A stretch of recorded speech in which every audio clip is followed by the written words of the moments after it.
salamat buhay na meron kami. Ang pamilya namin ay meron sa amin. Ang mga bagay-bagay na tinatamasa namin sa trabaho na meron po kami, sa kalusugan na meron po kami, sa mga problema na dumarating sa amin. Salamat po. Salamat din po sa Local Church na ito. Meron po kami sa pag-ibig po ito, specifically Panginoon. Ang isa po na privilege na makapag-ibig po sa inyo. At amin pong nalalaman na kung hindi kami mag-ibig ay hindi po ito mawala sa iyo.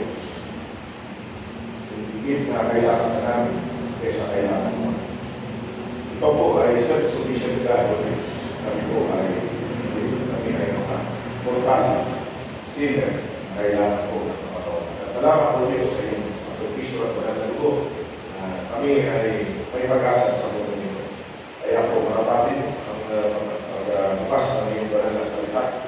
Ngayong gabi ay mag-bless po kami at itaas namin ang iyong salita sa mga oras nito. Malayo po ang lahat ng nakikinig sa oras nito. Amen. Alright, nakakaupo kayo.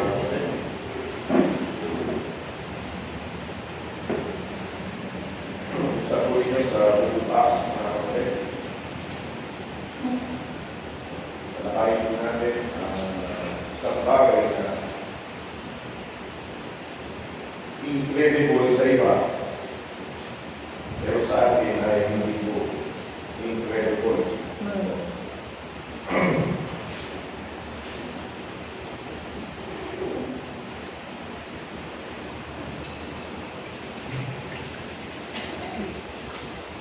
Acts chapter 26, verse 6 to 8. Acts chapter 26, verse 6 to 8. Alright, so I will read the verse at nasabayin po ng inyong mga mata. Sabi po dyan, and now I stand and am judged for the hope of the promise made of God unto our fathers, unto which promise are 12 tribes, instantly serving God, day and night, hope to come, for which hopes say, King Agrippa, I am accused of this. And verse 8, why should it be thought again incredible with you that God should raise the dead? Mga kapatid sa Panginoon Kristo na isa pong bigyan po diin ang dahilan o isa po sa matinding dahilan kung bakit tayo naniniwala sa Biblia, bakit tayo naniniwala sa pag-asa. Ano po? Dahil po, pinatunayan ng Diyos bago pa man ito mangyari, pinagpaunang sinabi na. At ito po ay tunay na nangyari at ito po ay pinangahawakan natin mga kapatid. Kung bakit ikaw na mamamatay someday ay mayroon po ipinangahawakan na example. Ano po? Kasi kung wala naman po nabuhay mula sa mga patay, bakit ka ba nagpapagal sa mundo nito para sa Panginoon? Bakit ka ba nagpapakabait? No? Bakit ka ba sumusunod? Ang pagsunod ay napakahalaga mga kapatid. Pero sa iba po mga kapatid, sa ibang tao, ito ay incredible. Ito ay hindi ka panipaniwala. Ito po ay isang malaking focus. Kaya po kaya nga po ang mga Muslim, ang turo po nila, si Jesus Cristo ay hindi tunay na namatay. Siya ay, ang kwento nila, hindi naman talaga namatay, nahimatay lang. No? Kaya po mahalaga yung mensahe na death, burial, and resurrection. Gagawin po sa namatay. Ilipin. Di ba? Ngayon, gusto yung cremation. Di ba? Pero ang pagpapatunay ng tao ay namatay dahil siya ay wala ng pika, nakakita ng maraming taong patay at inilibig. No? Kaya mahalaga po yung sa mensahe. Pero ito mga kapatid, hindi ka panipaniwala sa maraming tagapaglig. No? Ang kwento na may isang taong namatay at nabuhay ulit. Imagine mo kung ito ay nangyari sa isang village, no? Na may isang taong namatay, pagkalakay ng buhay. No? Mga kapatid, ang tanong po dito ni Pablo, ang proposition niya ito, why should it be thought that it incredible with you that God should raise the dead? No? Kasi ang tao, karamihan po tao mga kapatid, ang pag-asa nila, yung buhay lang na meron dito sa lupa. No? Wala silang tinitingnan na buhay na kasunod dito. No? At ang Brother Carlo exposed na yung kung tayo nakarinig ka ng incarnation, no? Meron silang reincarnation. Oh, mabubuhay ka daw bilang malaka. Mabubuhay ka bilang ibang-iba na, no?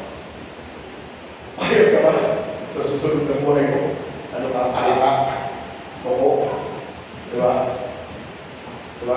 That is an incredible story. Incredible hope. But there are a lot of person, diba, na naniniwala ko. Pero, ito mga kapatid, ang patay na mabuhay ay incredible sa kanila. Hindi nila basta paniniwala ito. Alam mo, nagturo si Apostol Pablo tungkol sa resurrection, doon sa mga Grego, diba? Great sick wisdom, diba? Pakinggan mo lang namin sa susunod. Ganun po ang pagtanggap ng mga Grego sa ganitong katotohanan. Pero bakit po natin pinaniniwalaan ito? No? Ano po ba ang basehan natin? Legal basis. No? Para sabihin mo, si Kristo na hindi mo naman nakita namatay at nabuhay, pero pinaniniwalaan mo sa buhay. Lang naman kasi naniniwala ka na lahat ng sinasabi ng Bible ay totoo. Pero paano pag hinanapan ka, ano ba ang ibang masasabi mo bilang isang mananampalataya ng Panginoon Kristo? Na talagang nabuhay ng Panginoon Kristo. Diba? Matatandaan niyo mga kapatid sa Deuteronomy chapter 18. No?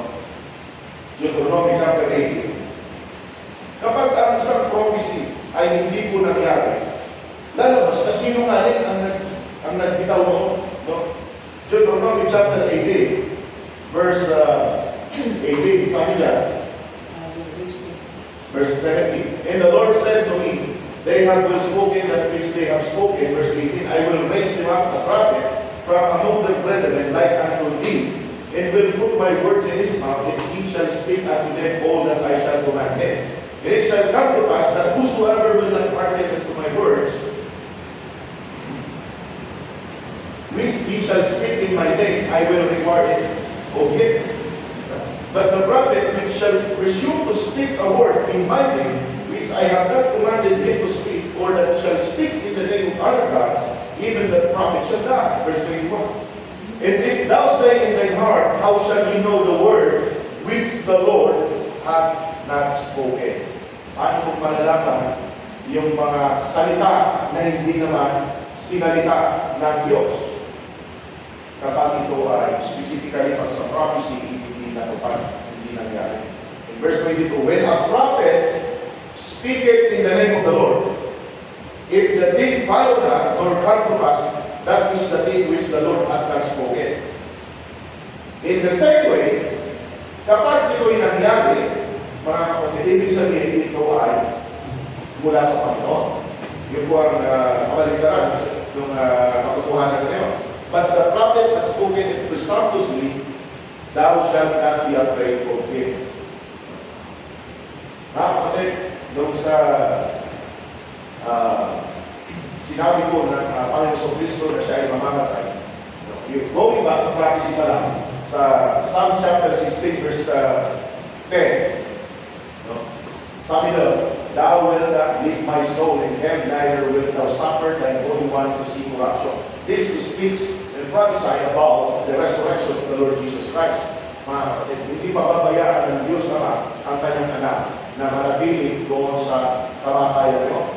Mga kapatid. And true enough, no, napulpil po ito. At nabuhay ang Panginoon sa Kristo.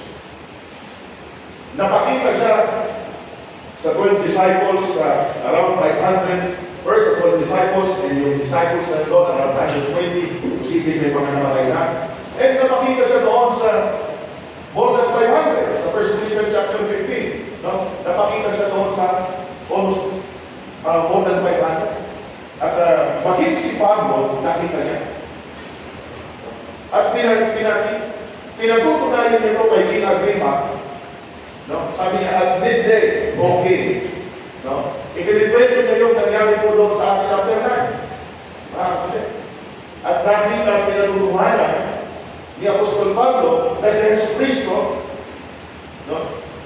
Ay nakausap niya sa salitang Grego. Sa salitang Hudyo, Hebrew, hindi Grego. Mga kapatid, salvation is of the Jew. Bakit po mahalaga ang kwento patungkol sa mga Hudyo? No? Dahil mahalaga kung saan siya nanggaling. Si Jesus Cristo ay isang Hudyo. No? At ang kwento ng mga Hudyo, simula po sa Genesis chapter 12, mga kapatid, hanggang sa divided kingdom, hanggang po sa Jewish nation na nag-serve under Roman Empire, mga kapatid. Napakahalagang istorya yun, mga kapatid. Bakit? Sa kanilang laging magmumula ang Savior, ang Panginoon sa Kristo bilang Hudyo. At nakakabay po ang kalaban, mga kapatid. Ngayon, nakita natin kung paano po nag-unfold ang history na si Jesu Cristo, no, ay nabuhay po. Pinatutuhanan ng marami pong testimony. At sabi po doon sa Deuteronomy, kung ito ay hindi mangyari, hindi ito nagmula. Eh ganyan, ano ang direct conclusion mo nito? Of course, kung tayo ay nasa sound mind, nag-iisip, walang ibang pupuntahan ng conclusion, ililid ka doon sa buong katotohanan na nabuhay ng Panginoon. So, Kristo at ito ay katotohanan. Ano po, mga kapatid? Ngayon, bakit ito ay kailangan po natin panindigan bilang isang mga tunay na Kristiyan? Saan nakasali ang pananampalataya sa buhay ng Panginoon sa Kristo? Of all the testimony, si Pablo na kalaban ng Kristiyano, bakit napakalaga ng testimony ni Pablo, mga kapatid? Isip-isipin mo, kung ang testimony, kung ang mag-testify ay kapatid ko, posibleng sasabihin mo, dinoktor lang yan, favorable yan kasi, magkamag-anak. Sino mo naman hindi dinibesahan niya kamag-anak? Hindi. Diba? Ay, ang nag-testify kapatid, kalaban. Diba? Pag pinasa mo yung Acts chapter 2 or Acts chapter 7, diba? Going to Acts chapter 8, si Pablo, mga kapatid, consenting to the death of disciple Stephen. No? Inulit na yun, mga kapatid, sa Acts chapter 13. No? At maging dito sa mga trial na to, no?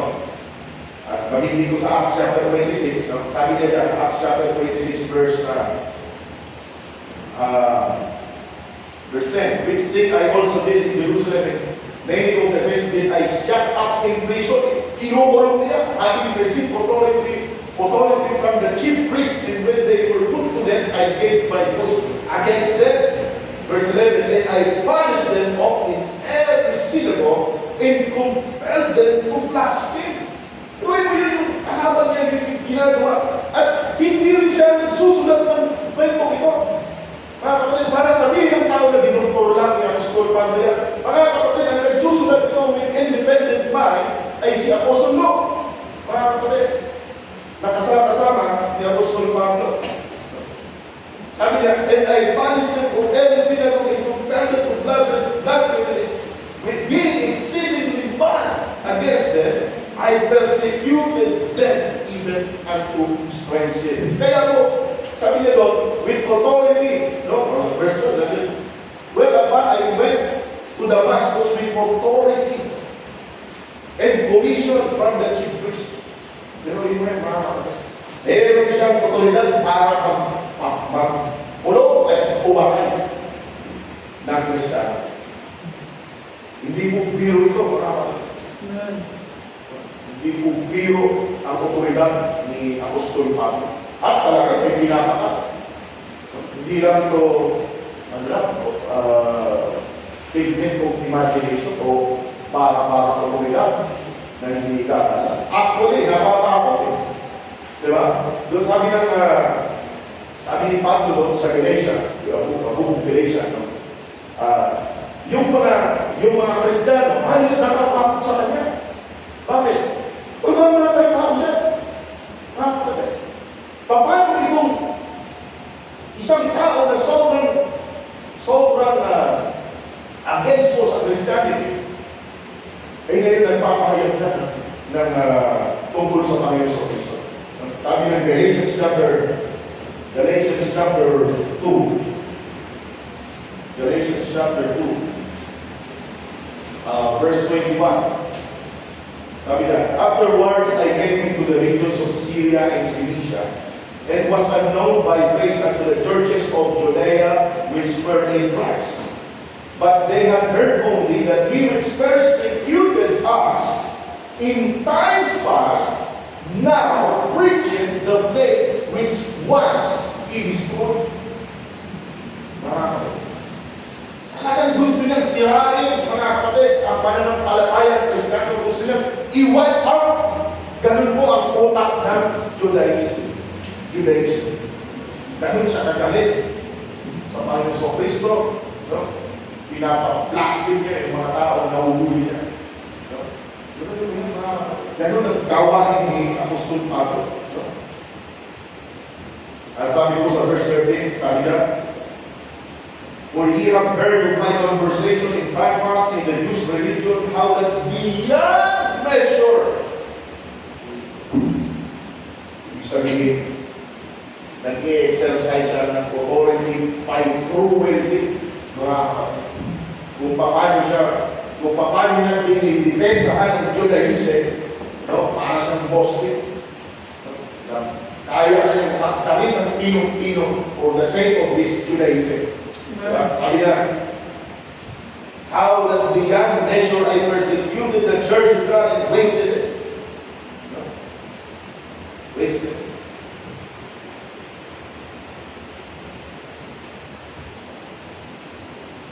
At si Ananias, diba? Dahil natatakot siya, kinausap siya ng Holy Ghost. Huwag kang matakot na Ananias. Diba? Lingkod ko ito sa Apostol Pablo. Kung hindi dahil sa Holy Ghost, hindi dahil mo sa action ni Ananias at ni Barnabas,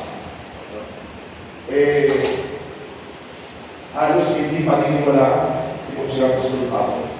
Kasi sa hindi ng ginawa niya, no? Pinakalagdag niya ang mga Kristiyano. Hindi po ito gawa-gawa na ba?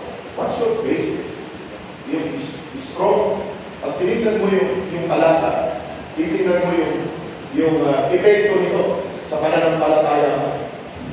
Of all the testimonies,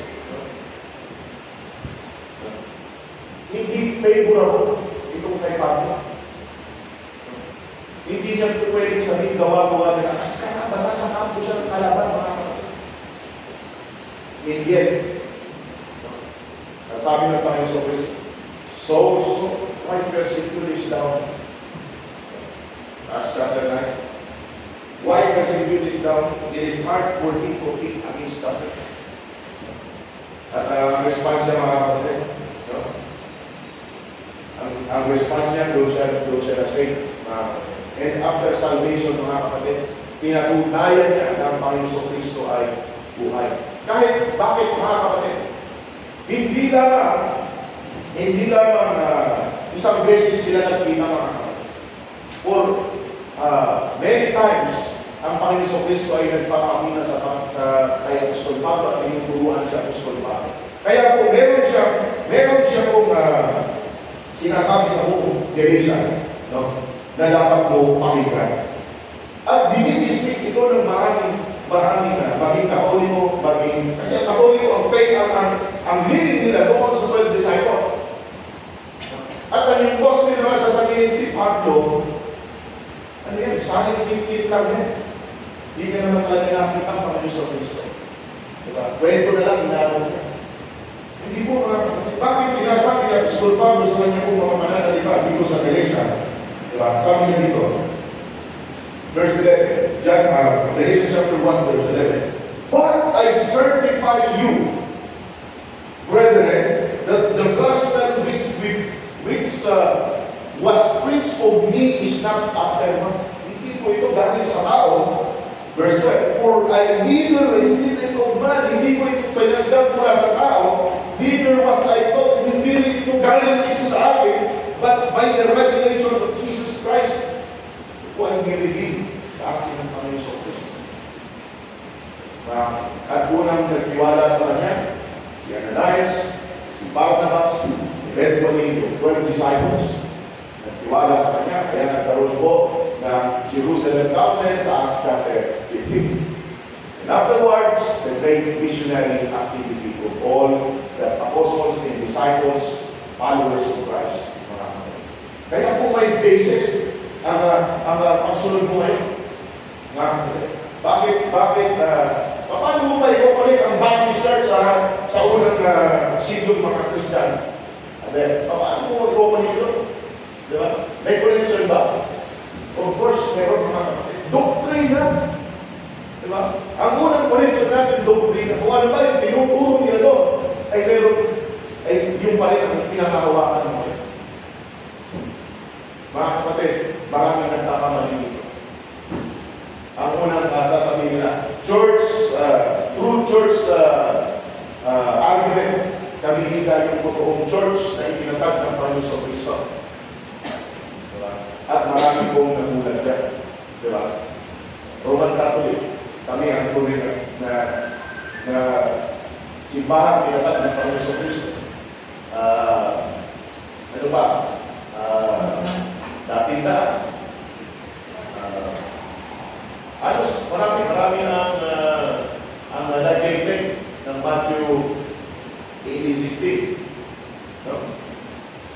Pero mga kapatid, paano mo ma-distinguish ang true doctrine?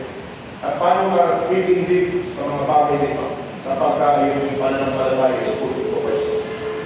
Just like Apostle Paul, when he was in front of King Agrippa, pinatutunayan, bakit mahirap bang paniwalaan na kaya ng Diyos buhayin ang mahal? Mga kapatid, hindi po ito mahirap sa Diyos. Is anything too hard for the Lord? Mga kapatid. Diba? Sabi ang patutunan ng Bible, I am the way, the truth, and the life. The fountain of life is in Christ. Kapag wala ka kay Kristo, wala kang buhay. Mga kapatid, ano ba yun? Ano ba yun? Bakit pastor? Bakit kailangan natin itong i-discuss? Kasi Kristiyano ka. At nangangaral, ano ba yun? Ang pinakamatinding saludan, mga kapatid, ng magiging Kristiyano. Of course, nababanggit ang English Bible, ang inspired and preserved word. But what is specific testimony in the Scripture?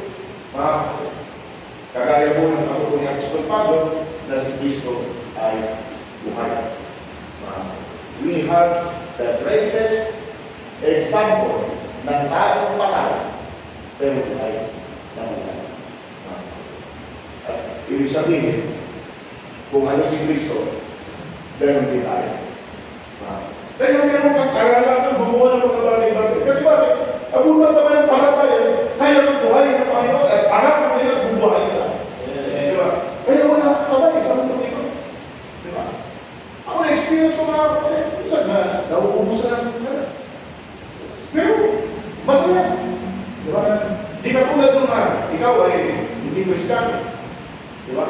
Kapag ka mayroong mga scarcity, sana hindi lang sa pera, pag mas dumadami yung problema kaysa sa solusyon, ang problema tayo ng labis-labis, parang walang pag-asa. Di ba? Pero bakit ang mga Kristiyano, kahit mayroong malaking problema ng pinagdadaanan, masaya pa rin. Di ba? Kasi na-overwhelm ng pag-asa yung mga simpleng problema ko dito. Pero ito, ang patuloy ng Panginoon Kristo na matapos na mamatay, mabubuhay siya. At ito ay literally fulfilled to the letter. Diba? Eh, paniwalaan. Diba? At iyon po ang standard. Kaya tayo ay pagkasa. At sabi po yung Apostol Pablo, sabi doon sa 1 Corinthians chapter 15, kung hindi na buhay si Kristo, we are yet in your sins. Ikaw ay nasa kasalanan. Diba? Pero dahil buhay si Kristo, wala ka na sa kasalanan. Mga kapatid, pagtibayin natin ang mga puso natin sa pamamagitan ng natutuhan natin. Kaya ka nabubuhay. Sabi nga sa Romans chapter 14, sa ito lang mga kapatid, Romans chapter 14, kaya ka nabubuhay at yung buhay mo ay hindi lang para sa iyo. Ibigay ng Panginoon sa Kristo yung buhay niya, para maging example din ng bumubuhay Kristiyano. Na ang buhay mo ngayon, hindi lang para sa iyo. Baka apektuhan ang buhay mo, yung buhay ng iba, nakalitin sa iyo. Sabi ng Romans chapter 14, verse 7, for none of us liveth to himself, and no man dieth to himself.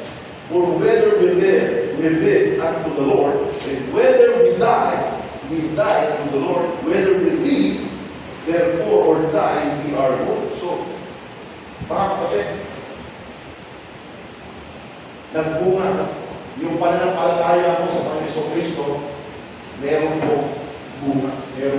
Meron dahilan. No? Meron kang legal basis at meron kang papalakas sa sarili mo araw-araw na nabubuhay ka sa mundo ito.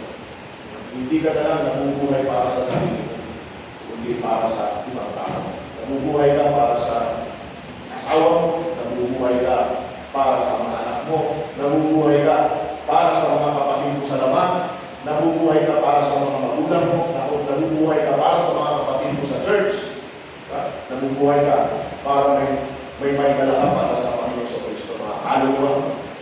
So maraming bagay, kakamit mo na yun, may purpose na yung buhay. Meron kang magagawa. At mapapalakas mo lagi yung kalooban. Kasi po meron po dahilan. Kasi ang focus na dahilan, the letter na yung qualified ay focus na pala. Bakit mo yung pananampalataya?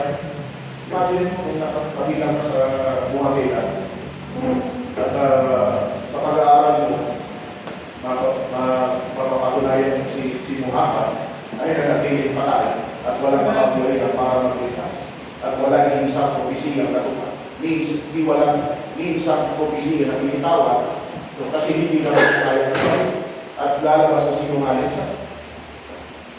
Kaya mga kapatid, dalhin lagi natin itong katotohanan ito. Kagaya naman ang isa ni Apostol Pablo sa harap ng kahit king, mga kapatid. Kasi, saan ba nakasalit yung buhay natin? Ano yung pag-asa? Ang may isang kapatid, ito yung kamatayan, the greatest equalizer concept. The greatest equalizer sa mundo ito yung kamatayan. Kasi bakit? Gaano makakadalami yung achievement ko sa buhay. Di ba?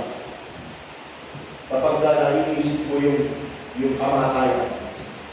Kahit na Kristiyano kung hindi malago sa Panginoon sa Kristo, sa pundasyon ng promises in eschatological truth sa Bible, pamilinaran nyo. Bakit yung kapatid? Alam mo may direct na kasama yan.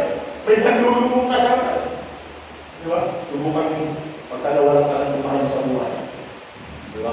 Hindi mo biro. Mayroon pong kaluputan, dala-dala. Kaya nga tumatapos eh.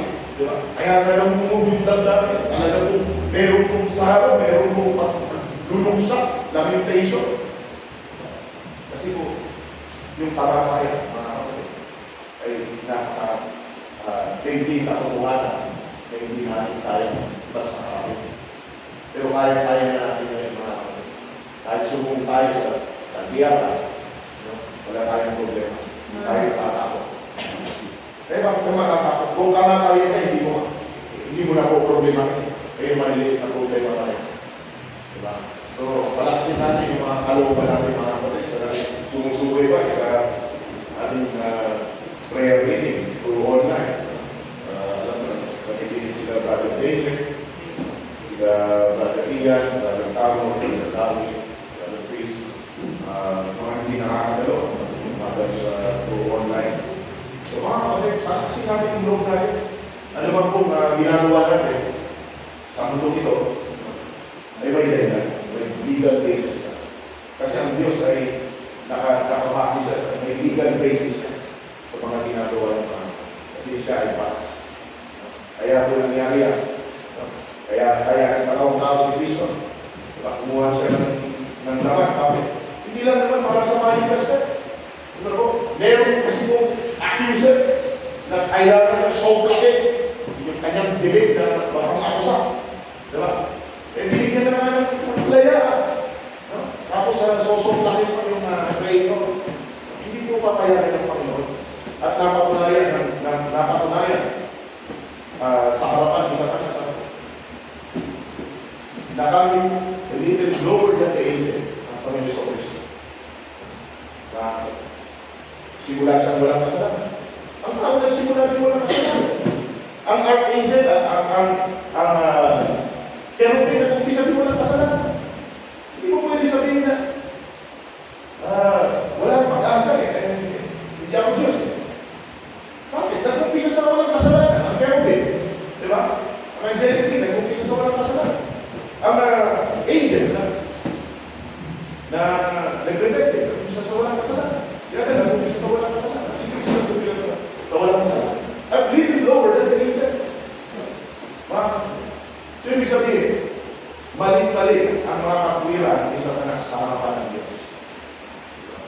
So marami pong sinasagot na katanungan at mga paratang ang pagkatawang-tawang ni Kristo. Para sumilin yung mga bibig na mapakakusan. Sabi po ng Romans chapter 3, verse, Romans chapter 3 po. Sabi po niya, if God ordained gain, let God be true. But every man a liar, as it is written, that thou mightest be justified in thy sins, and mightest overcome with our judge. And verse 19. Now we know that what things soever the law says to them who are under the law, that every mouth may be stopped, and all the world may become guilty before God.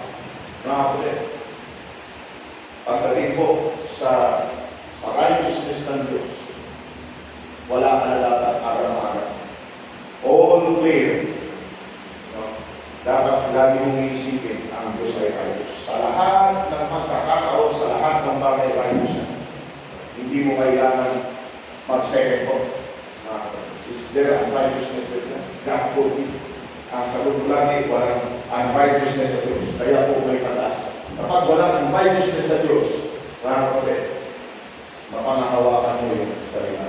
You can take His promise at its face value. Kaya kami pag-asa sa mundo nito dahil may Diyos, mga kapatid, na itaw ng kanyang salita na hindi kailanman naging unrighteous. Diba? Kasi kung ang basis ng paglilingkod mo nakabase sa hindi sa righteousness, sa mismong sa Diyos, diba? Panghinaan ka ng loob eh. Akala mo sa bagay, panghinaan ka ng loob. Diba? Kasi walang say-say. Kung ang basis ng paglilingkod mo hindi naka-angla sa anchored on the righteousness of God. Wala. Kung laban bawi ang sitwasyon. Wala kang pag-asa. Walang kasiguraduhan na tutuparin ng Diyos ang kanyang pangako. Pero salamat sa Kanya, sa katotohanan ng mga kapatid. Rinapisan, natupad, pinagubuhanan ng mga eyewitnesses. No? At yung all eyewitnesses, doon pa sa kalaban, diba? Na nagtiwala. At dahil doon sa ginawa niya, siya din ay nagtamo ng maraming persecution kasama ng mga unang Kristiyano. Mga kapatid, tayo man ay nabubuhay sa modernong panahon na ito. At ang persecution ay nagpapalit lamang ng kolor. No? Hindi man sa pagpatay, hindi man sa mararahas na sitwasyon. Ang pagtitiis natin mga kapatid bilang remnants, naninindigan sa katotohanan, as fast as possible, pinanatili natin na gusto natin ang sound doctrine, yung purong doktrina ay mapanatili natin. Isa struggle. May sarili tayong laban sa panahon na ito. It's a struggle between right and wrong. So, yung ginawin natin kanina. Obviously, the right and wrong English, it's a battle. Diba? Meron tayong doktrina na pinaglalaban mga kapatid. Kaya po, hindi po pwede sabihin din ng mga nabuhay sa panahon na yun. Yung struggle nyo, ano lang sa akin? Hindi po. May struggle na yun, na mabigat din. Kung hindi tayo maninindigan na pagtitisan yung bagay na yun mga kapatid, hindi tayo mananan. Kaya po, isang karangalan na makasama po yun sa struggle na, sa laban na yun. Pero basis na ginagawa natin mga kapatid. At nasa tamang direksyon tayo. Hindi tayo nakwentuhan lang. Hindi tayo nakumbinsi lang ng isang magaling na salesman. Hindi po. Ginamit natin ang free will, ang utak na binigay sa atin ng Panginoon at sinuhin natin ano ba talaga ang dahilan bakit gagawin natin ito. Kaya po, mag-tiis tayo mga kapatid. Mag-tiis tayo para magiging tayo sa Panginoon sa Kristo. Ano man po ang ginagawa mo sa Panginoon sa Kristo, alam mo na Diyos siya. Alam po ng Diyos siya. Kaya po, magpatuloy lang tayo mga kapatid. Kahit minsan ay baka iniisip ko na kakasawaan tayo. Sa church. Tayo lang. Diba? Ano sa place ka? May bisita tayo. Pero mga kapatid, darating sa punto na pakiramdam mo na, sasawa ka. Diba? Wednesday na naman. Pray na naman. Mga kapatid, huwag ka tayo magsawa. May dahilan kung bakit mo ginagawa. At fully persuaded, unless na may doubt pa sa puso. As far as ang inyong lingkod mga kapatid, wala ang palubo. Walang doubt pagdating po sa pinagliliwala ko. Diba? Kasi hindi lang ako nakilig sa soul winner, no? At ang double checking mga kapatid sa Bible.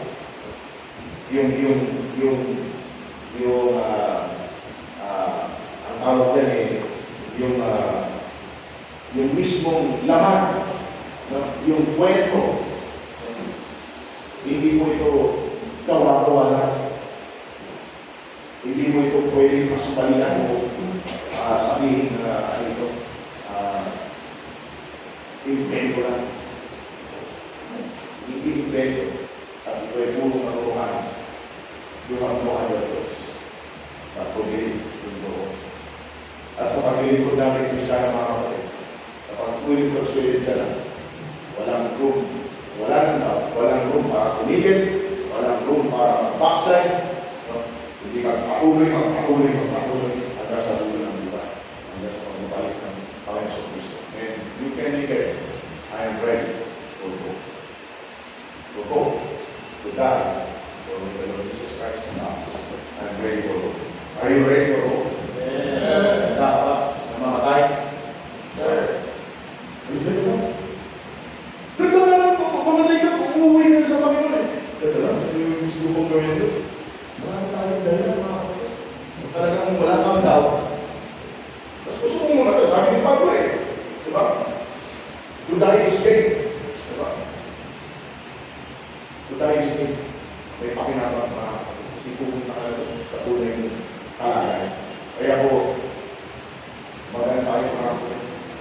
natin yung mga puso natin, palaksin natin, yung mga kaisipan natin sa mga katubuhan ng meron po pangako ng Diyos. Hindi po tiro ang magbitaw ng pangako. Tayo, ito mga ako, kira. Pero ang Diyos, sigurado. Sigurado. Kaya po, patuloy tayo. At tuloy po tayo mga kapatid sa ating prayer meeting. At sa gabi ito, nais ko pong nakiusapan si Brother John. Ikaw ang nag-lead sa prayer meeting natin ba? Nawag ko ay hanggang maaari ay alalahanin natin yung mga ipag-pray natin ngayon sa mga bisita po namin. Kung may mga special prayer request po kayo, kung ano yung nagiging ng masulat, yung mahamon, para may pag-pray.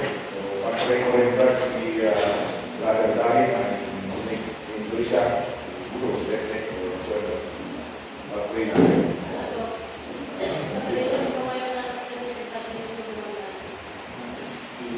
Sino po siya? Brother Jasmine? Leslie. Bumanla. Ano pong pag-pray para sa kanya? May injury or pain? May no-describe sa prayer request. So, tawagin ko po si Brother John para i-lead ang ating prayer meeting. So, mag-focus tayo mga kapatid sa pag-pray.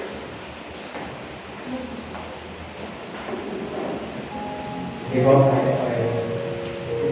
tayo po.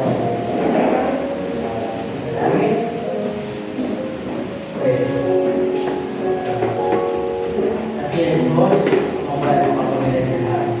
Hindi po ay sama-sama tumutulong po ako sa pagkakiyaya upang kaniligan ay mabuhat. Naniniwala kami kami ng Diyos na bago ka natin sa tinig ng mga salita or already ang mga kaniligan bawat sa Lord ng kamayan.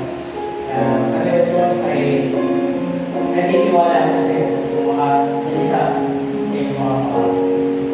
Nakikinig kami yung pupuri at papasalamat sa buong araw nito, Lord, na binigyan kami ng buhay.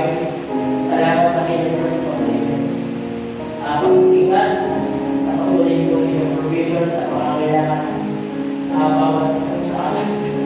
Ama, kailangan ko natin kung gawin mo ng mga Espiritu sa aming mga panalangin, ilagay mo sa aming isang puso, hindi lang mo sa oras nito, kundi sa aming personal na panalangin, kami na tumayarin mo na sa aming tahanan, kaya amin mo sa piling, ang mga pilihan na bawat kapatiran, ang bawat panalangin.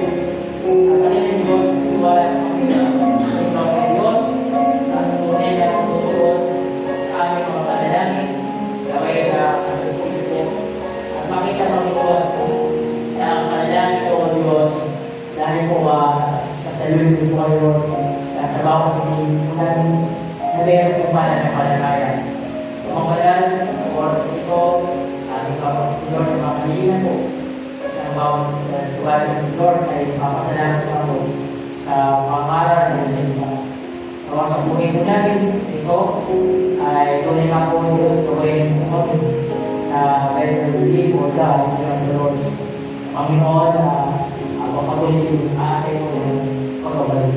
Kasi ng ating puso, dahil meron po ang ako, I will never leave you Lord. Nakita sa oras po ito, ang mga inagalan sa Panginoon, at pagpatuloy na po ng bawat iran, at huwag alam in prayer. Thank God for the answer prayers. Lord, sa buhay namin, salamat po Panginoon sa mga answer prayers, Panginoon. At yun isang answer na nagiging mo yung sagot po ninyo. And we believe answer of always on time, Lord. Kayo din, Lord, sa national days for check-up and dedication of Sister Cherry.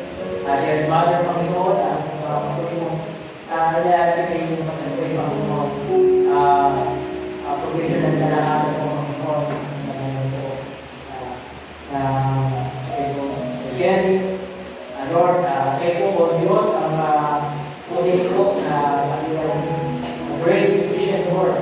gamitin mo lang po kami ng Diyos sa instrumento ang mga doktor ng tamang gamot at kayo po Panginoon tunay na ibibigay ko ng pagkakila.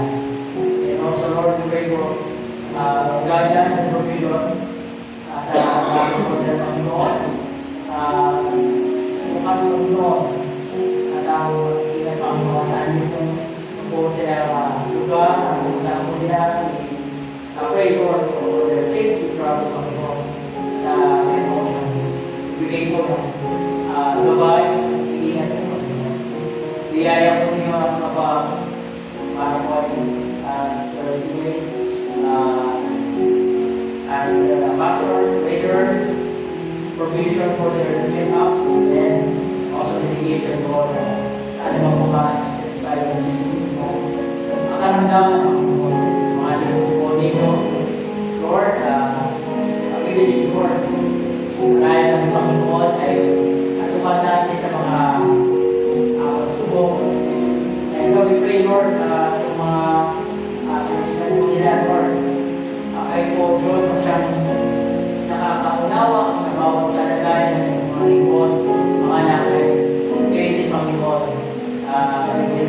Doon po sa medication na po, nilalaman po sa iyo, Panginoon.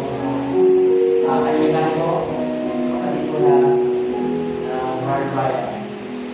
Lord, din po, Father Lord, prayer for families and couples daily.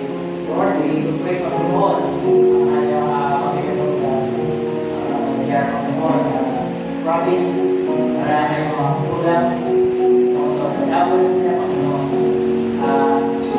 Ingatan niyo po Panginoon sa mga buhay po nila doon, ito yung malakasan Panginoon sa kanilang mga trabaho, sa hindi nila pagkakay, sa kanilang buhay po Panginoon, malayo sa syudad, dito, may mga Lord na yung kamay Lord, hindi ko kaisip, at kaya makikita po din Panginoon, bawat kaibigan po, hindi mga kaya prayer for having for worship, saying that Lord, we pray po natin, nilay Panginoon, dahil po yung mga schedule na po mali, Lord, sa pagsama sa pato, we pray, Lord, matagal na kami ng sa paglalaya, manalayo sa pamilya, Lord, we pray ang safety Panginoon, and good na habang sa kanyang patuloy po pagtatrabaho Panginoon sa bawat dahil suporta sa kanyang pamilya. Ngayon po namin ng Diyos na lumapayla po sa amin mga patuloy po. And also pray for the Baptist Church. God give more strength all the brethren and pastors, Lord, we pray for brethren of the family, Lord, and then concern.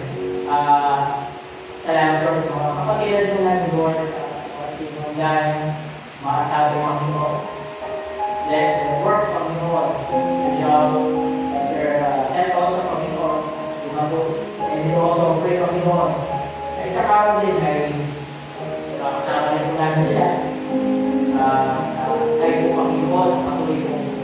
Mabigyan po ng kapulihan, Panginoon, sa mga bagay dito. Dalangin po namin na kayo Panginoon, kayo po ng Sister Desiree. Salamat po Lord sa mga ask for prayer, ang kanyang laban Lord at pabilin po.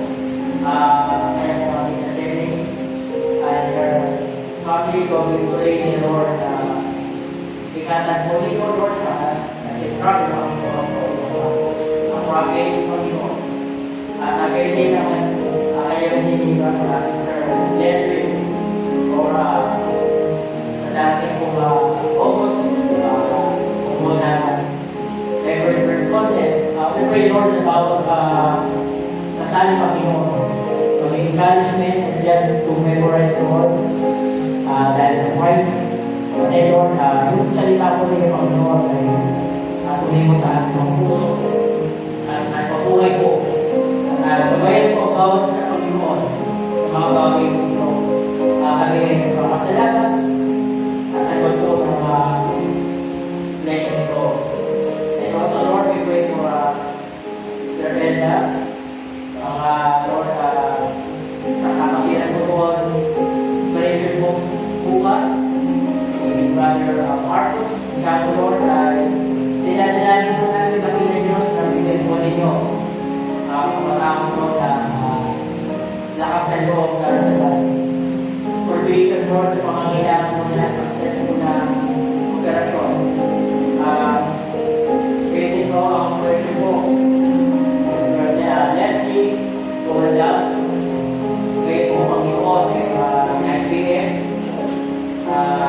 Pwede po Diyos ang siyang magbigay po ng wisdom sa mga doktor na gagamitin po nito, sa mga instrumento na gagamitin po Lord, sa kapatid ko Lord, ibatatang kanyang iwanan Lord kasi ikaw sa anong bagay na mapapaalala mo ng turo, Lord, na tulong mo na lalo mo maging malapit po sa iyo. Hindi, Panginoon, lahat po ni Sister Tena, bukas po, Panginoon, hindi mo, Lord, pag-guide mo sa kanya, sa lugar po ng kanina, para sa pagkakas na po, Lord, na Lord, po sa Pinomonan, doon po sa lugar po ng sabi ay Panginoon, dapat na regardless, yung mga kaasis, Lord, mag-imatay po kayo. Ako yung papuntahan ng kapatayuan, ay magiging po ng tao. Lord, kayo po magbigay ng talumpay. Salamat Panginoon Diyos sapagkat kami ay malayang alam po kayo. Kami po itinalayan po. Kami po ng pasok sa Raymond. Kung na-share nila ng wisdom, Lord, sa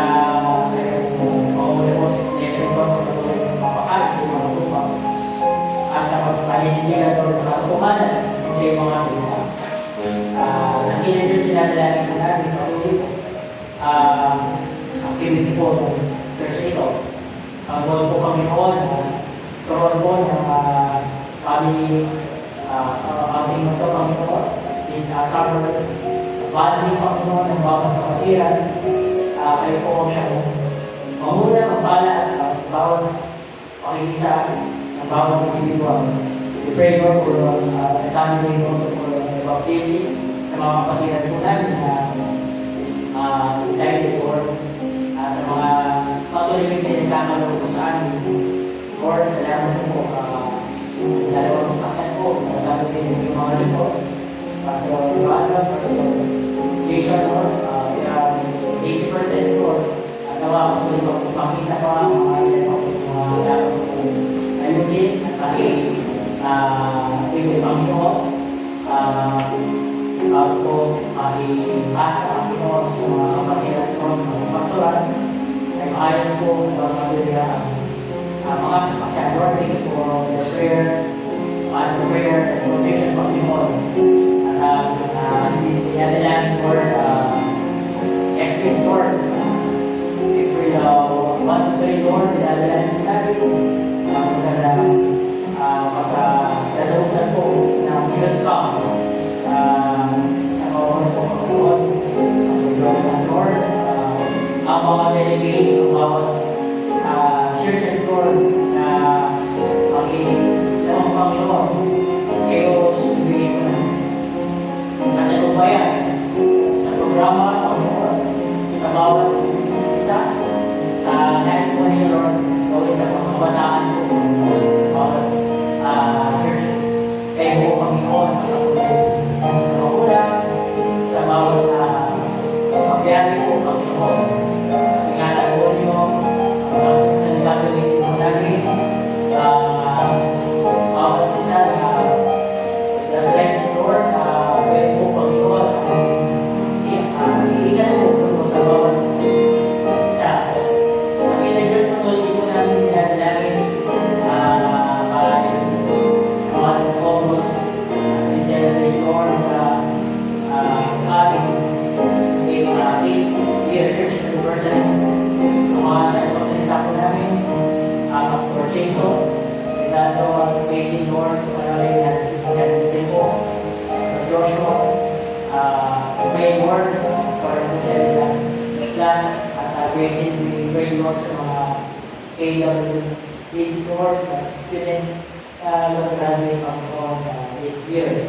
At sa mga bago pa po, i-enroll, we pray Panginoon sa mga guru po namin, na kayo po Panginoon ng katulong para mauna, Pastor Mike Lord, sa likod po ng UAE, ingatan sila, Bible study, at Lord, ituloy po sa kanilang UBC.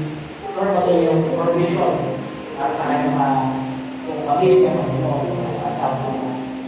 Nakita Diyos, aking patuloy na namin ng mga membro natin, mga sa family, Darwin, Panginoon, Father Chris, asawa Panginoon, patuloy yung mga ulan, Brother Jargon, mga family, ay patuloy na makapalit po, ingatan namin ng Panginoon. Kaya, we pray also, Lord, sa paunahan sa Brother Diran, Panginoon, Brother Ian, Cruz, at Lord, kayo po ng panat, ng bawat sa mga sa Panginoon sa itong mga pamilya at gagawin sa buhay ng mga Brother David. At ano po, Lord, yung aming mga napag-usapan, na-share, words, Panginoon, rise, ng Panginoon, o yung mga men, Panginoon, dito sa Mexico, ay makabahagi sa loob ng isang taon kahit na beses na sila po ay makasama po namin every Sunday ng hapon, activity, street preaching Lord, at kung meron po sila mga kakilala na really mag-open po ng mga Bible study, kayo po gusto mo. Sabi po mga youth Lord, na matulungan po sila, na hindi lamang po sila na ito Sunday or Wednesday, Monday, Lord, pag-ibig na example po sila sa kanilang mga paligid o sa kanilang mga magulang, Panginoon. O sila ay magulang ng Diyos. Aming mga dinadalangin na kayo po siyang bumay po sa mga goal po ng intention po. Lord, salamat po sa nation and as much as possible, Lord, we pray nawa this Sunday, nabili mo po, Lord, sunset ng speaker, Lord, at maging install po nito para po sa kagagal na Panginoon natin ng mga sound system. Salamat po sa Brother Darwin, pagawin po niyo ang patuloy na gamit para makahan, Lord, speaker, daily, Lord, ang gagawin po nito. Sponsor Panginoon. Lord, sa Brother Lord, sa reklama, mag-escape, Lord, ay pinapadalangin po namin, Lord, bigay po siya na po sa kagalingan. Also, Lord, Brother Mark, sa mga puso, ginagamit po siya Panginoon sa bilang instrumento, sa kanyang mga katulad, Lord, ay Wednesday, sa buhay na every Sunday. At dalangin ko namin sa araw sila mo ay sila makakuha ng sensation, sila ito, sila Panginoon, magpasya din Panginoon. Kung sila ay lalala sa kanyang buhay, palagay. Lord, maraming salamat sa patuloy ng mga provision sa lahat ng mga kailangan kayo mga lingkod, bawat sa amin, Panginoon. Hindi lamang po ni Lord kung mananalangin, maging individual po sa mga sa kahanan, o sa work, ay message ko lang yung mga dapat po namin aking panalangin. Kaya natin Diyos, ikaw po o Diyos na nangako at sabi, call unto me and I will answer thee, and should be great and mighty things which thou knowest not. Tulungan kami, Lord, panghawakan po ang mga salita. Kaya every Lord, kung mayroon po kami na nakalimutan, at inabagay, madalangin po namin na patuloy patuloy na ako katat ko. Hindi ko mo, para kahit ito mo, pagkakaya ko ni Carlo, nandito pa mo, Sister Gloria, sa mga check-ups din, pagkakaya mo sa karamdaman, at isa din yung Carlo lang sa mga kapatid, ay makatambanin sila ako, mabalik po sila sa pag-ibig kasama ko natin yung pwede ko sa akin din Panginoon, sa aking mga pamangkin, pwede patuloy sila sa pagkakas, sa aking pamilya, kasi patuloy din na lumago Panginoon. Habang natin kung kami nakita ng Diyos pagbabalik, sa kabila doon ng mundo, patuloy po ang pagkakas ng mga gasolina Panginoon. Tulungan nyo naman kami Panginoon. Gandaan mo na hindi mo sa panadali ang bagay sa mundo nito. Gandaan mo na higit na nabahagay mo. Nabuhay, makaaraw mo, makaribot mo sa araw ng Panginoon. Ang kami, lay Lord, and lay or die. Mula kami Lord na kami po ay nakatikiyak sa lugar, mayroon pinakasawa. Nakila Diyos, kami po gabi, kami ay sama-sama, nagpupuri, nagpapasalamat. Salamat sa iyong pagkakap sa aming pagsamba sa iyo sa Espiritu at Tuhan. Salamat sa iyong report ginamit. Salamat po. Marami sa iyong mga salita na hindi ang lahat ang dinadala ng nasukatan